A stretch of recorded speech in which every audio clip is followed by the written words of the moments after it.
Let's talk about the impact of the big, beautiful bill, too, because it's another thing that you've praised and your opponent has said is a negative thing for Virginia. One organization says this: it rips health care away from 350,000 Virginians, cost Virginia hospitals $26 billion, and closed 3 rural health care centers in the state. So what is the plan for Virginians who are worried about losing access, losing coverage when it comes to health care, which polls as one of the top issues? Of course it does. Health care is very important. And so this is why I look at the politicians and what they're doing and how dare they try to instill fear in Virginians. For example, the hospitals that were closing, they were closing long before the bill passed. And that's because we were losing population in our rural areas. And, you know, she latches onto this to say, well, this equals that. It doesn't. Her math doesn't compute. And here's the other thing.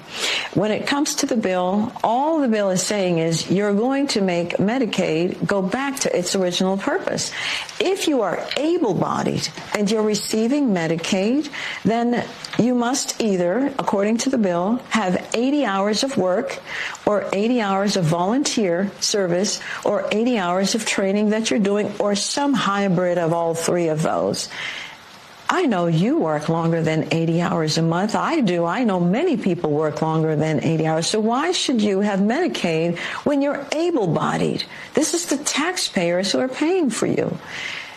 We're not trying to make you fail. And by the way, when I was a homeless shelter director, I know exactly that of which I speak because I was driving the women to their job appointments, to their jobs period, or wherever it was, because I wanted them to succeed, not fail. And if I just let them stay in the shelter and just while away their time, I'm not going to help you fail. And that's what finally is happening with the bill.